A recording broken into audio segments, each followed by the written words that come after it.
Hello and welcome back to the caves, everybody. Welcome back to Hoxie's, where today we're going to be taking a look at Stubby and going over 5 of the best Stubby builds in Deep Rock Galactic, in my own opinion. Stubby has been reworked somewhat recently, as well as some of its overclocks have been changed, and as a result, Stubby has gotten a whole lot better than it used to be, which is awesome because Stubby was always a pretty cool little submachine gun, but I usually didn't take it over something like the Warthog shotgun or the Loki. So let's start out with our 5 strongest builds, where the very first one with one of our kind of reworked overclocks, which is Micro Conductor add-on.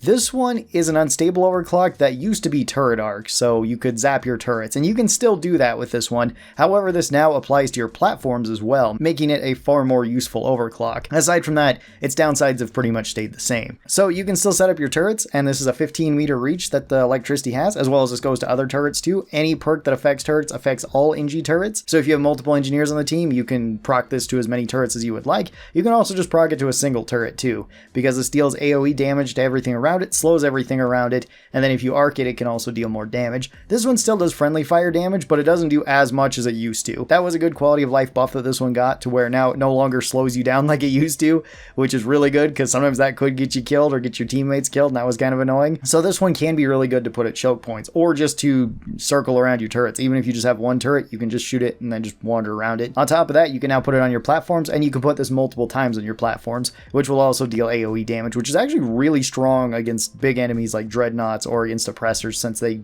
can get hit multiple times by this. The way I'm building it is like this, so I'm just building it for electricity. This is to proc the electricity chance. I'm taking increased rate of fire in tier 2 so I can make up for the difference of rate of fire that we lose. You can still use this like the standard Stubby submachine gun, which is what I do when I'm running around with it, but it is really useful for killing off multiple bugs quickly if need be. For secondary, I'm pairing this with the volatile impact reactor with the shard diffractor. This is the magma one. This one is really strong right now. You can cover a big area. It deals fire damage to enemies. It's basically sticky flames on the flamethrower, but has longer reach. I use this primarily at longer ranges and to clear up crowds, as well as it pairs really well with the electricity, because if they're getting slowed down and also being lit on fire, they're just taking extra damage that way. For our second build for Stubby, we have a classic here. This is going with EM ReFire Booster, which is a very fun overclock. This gets you more rate of fire and more electricity damage at the cost of increasing your base spread, making it so Stubby is a little bullet hose, even more so if you want to stack all rate of fire with this, which is really fun, but you do go through ammo really quick with it.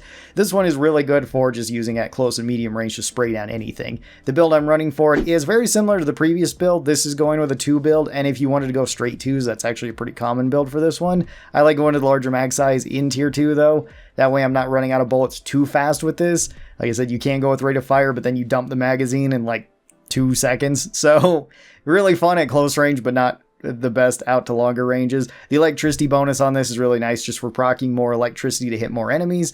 This one is probably going to be one of the more straightforward overclocks, and it's one of my favorite for Stubby, just because it allows me to use Stubby in a way that I really enjoy using it at close range with a high rate of fire, with a decent magazine size. The larger mag in tier 5 can also be pretty fun with this if you want to stack both of them. For a secondary, we're going to be pairing this with lightweight cases for the breach cutter. This is an extremely simple overclock. This is one of my favorite builds for engineer. The lightweight cases just gets you more ammo with the breach cutter. It also gives you a faster reload, but if you're running born ready, you probably don't need to worry about that. Breach cutter hits like a truck. It's really good at close range. It's cool that you can shoot through walls with it. It's really good at dealing with any sort of big enemies that are getting close, or crowds that suddenly hop up on top of you.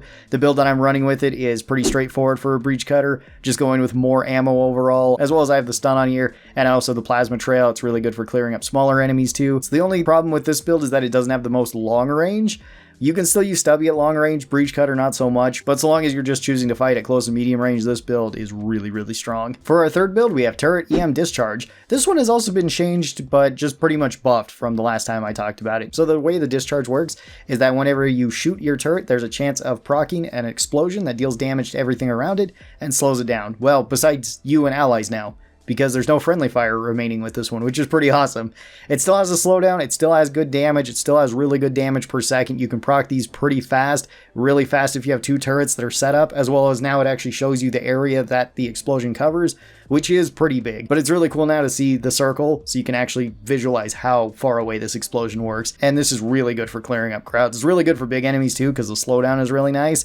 And just being able to proc this between your 2 turrets is really strong. Even on 1 turret, this is pretty good. The way that I'm building this is all for electricity too. The electricity on this helps it just proc the EM Discharge, so you can deal more damage to more enemies, makes sense to go with more electricity here. I'm also going to larger mag size in tier 2. That way I can go back up to a pretty normal amount for Stubby, and if I need to run and gun with it, it should work just fine for that role too. Since this has such good crowd control for a secondary, I decided to pair this with Hyper Propellant for the grenade launcher. This one is really strong, really straightforward. You just use this as a railgun or an explosive sniper rifle. You see something big, you point this at it, you delete it.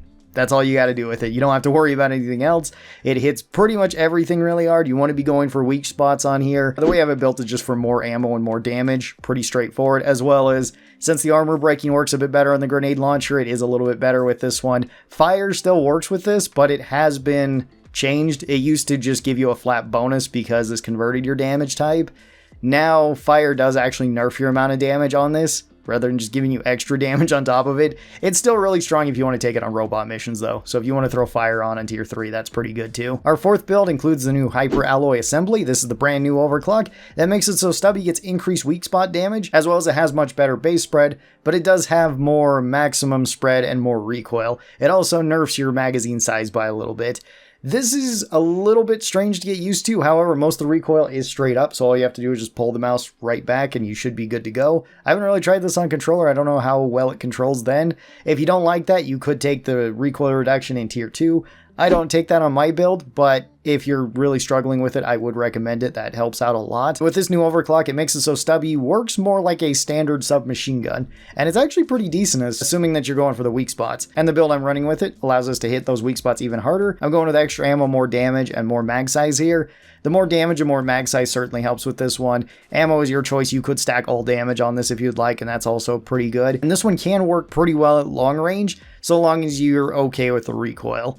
You're going to have to get used to it, but once you get used to it, it's not that bad. As well as this one does level out on recoil after you fired so many shots. So if you plan on holding this down, you'll get that initial burst of vertical recoil, and then you can easily just kind of keep it on target to where it's not bouncing around as much. And then for a secondary, I'm going to be pairing this with the Overdrive Booster. This one just gets us even more single target damage, but we can still use the Shard Diffractor as a general purpose weapon. It works really well at everything, works really well at long range. This just allows us to flip on that Overdrive Booster and deal even more damage towards enemies. I also have this built for the electricity since Stubby can proc that, so that's kind of nice. This one is really good for deleting big enemies like Oppressors, Praetorians, Dreadnoughts. It's really good at hurting them. And then I'm just going to use Stubby for everything else. And then for our fifth and final build, we're going to be taking super slim rounds with Stubby. This gives us an increased magazine size and reduces our spread. This one's pretty straightforward. It's just a nice clean overclock that makes it so you can keep Stubby on target more. Really, any build that you'd like to take, you can take with this one. I just have my standard Stubby build, but if you wanted to go with a straight 2 build and do that, you can. Or if you wanted to build all damage, you absolutely can do that too. Really, anything works with this. This is probably the most flexible build out of the ones that I'm going to be talking about here. And it's nice to have Stubby with less spread so that you can use that medium and longer ranges a lot easier than you otherwise would. To pair with this, I decided to go with RJ250 on the grenade launcher. The footage in the background doesn't quite have the build that I would recommend on here because I didn't take fire on this. I actually forgot to do that. That does help out a lot with this one, and this one I can just use to fling myself around if I need to, as well as it gives me pretty good crowd control. This one can work pretty well against most enemies.